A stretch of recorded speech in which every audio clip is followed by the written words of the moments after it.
നമസ്കാരം. കനേഡിയൻ താളുകളിലെ സായാഹ്ന വിശേഷങ്ങളിലേക്ക് എല്ലാ കനേഡിയൻ മലയാളികൾക്കും സ്വാഗതം.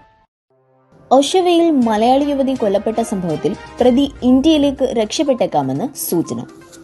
കഴിഞ്ഞ ആഴ്ച ഒഷാവയിൽ 29-കാരിയായ ഡോണ സാജൻ എന്ന യുവതിയെ കൊലപ്പെടുത്തിയ കേസിൽ തിരയുന്ന വ്യക്തിയെ ഇന്ത്യയിലേക്ക് രക്ഷപ്പെട്ടിരിക്കാമെന്ന് ഡർഹാം പോലീസ് അറിയിച്ചു. 31-കാരനായ ലാൽ കണ്ണമ്പുഴ പൗലോസിനെതിരെ വ്യാഴാഴ്ച പോലീസ് കാനഡയിലുടനീളം വാറണ്ട് പുറപ്പെടുവിച്ചിരുന്നു. മെയ് 7 രാവിലെയാണ് പാർക്ക് റോഡ് നോർത്തിന് കിഴക്ക് റൈഡോ സ്ട്രീറ്റും സഗുനൈ അവന്യൂവിനും സമീപമുള്ള ഒരു വീട്ടിൽ ഡോണ സാജനെ മരിച്ച നിലയിൽ കണ്ടെത്തിയത്.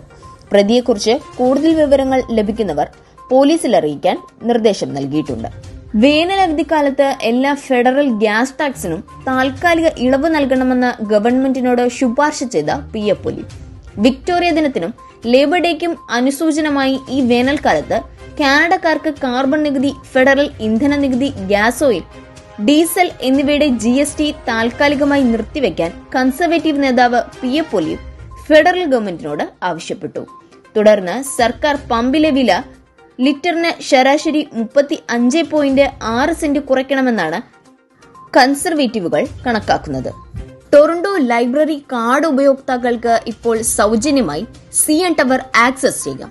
ടൊറന്റോ നഗരത്തിന്റെ മനോഹാരിത ഏറ്റവും കൂടുതൽ ആസ്വദിക്കാൻ സാധിക്കുന്ന പ്രശസ്ത CN ടവറിന്റെ TPL മാപ്പിൽ പുതിയ പ്രോഗ്രാം ഉൾപ്പെടുത്തിയതിന്റെ ഭാഗമായി ടൊറന്റോ പബ്ലിക് ലൈബ്രറി കാർഡ് ഉപയോക്താക്കൾക്ക് ഇപ്പോൾ സൗജന്യമായി നഗരത്തിന്റെ ഏറ്റവും മികച്ച കാഴ്ചകളിലൊന്ന് കാണാൻ കഴിയും.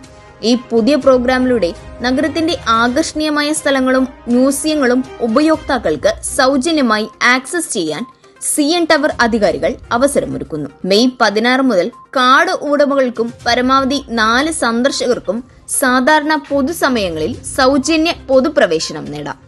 ഫലസ്തീനികൾക്കായി കാനഡ $40 മില്യൺ പുതിയ സഹായം നൽകുന്നു.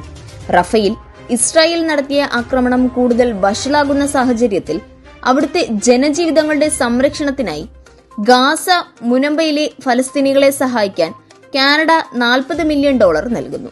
മേഖലയിൽ ഭക്ഷണം, വെള്ളം, അടിയന്തര വൈദ്യസഹായം, സംരക്ഷണ സേവനങ്ങൾ, മറ്റ് ജീവൻ രക്ഷാ സഹായങ്ങൾ എന്നിവയ്ക്ക് ധനസഹായം നൽകുമെന്ന് ഒട്ടാവ പറഞ്ഞു. തുക UNRWA എന്നറിയപ്പെടുന്ന ഫലസ്തീൻ അഭയാർത്ഥികൾക്കായുള്ള ഐക്യരാഷ്ട്രസഭയുടെ റിലീഫ് ആൻഡ് വർക്ക്സ് ഏജൻസിക്ക് നൽകും. അപ്പോൾ ഇന്നത്തെ കനേഡിയൻ സായാഹ്ന വിശേഷങ്ങൾ ഇവിടെ അവസാനിക്കുന്നു.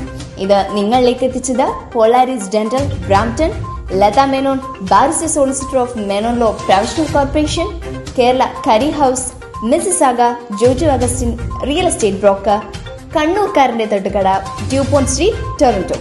എല്ലാവർക്കും നല്ലൊരു സായാഹ്നം നേർന്നുകൊണ്ട് കനേഡിയൻ താളുകൾക്ക് വേണ്ടി ഗാഥാ പ്രകാശ്.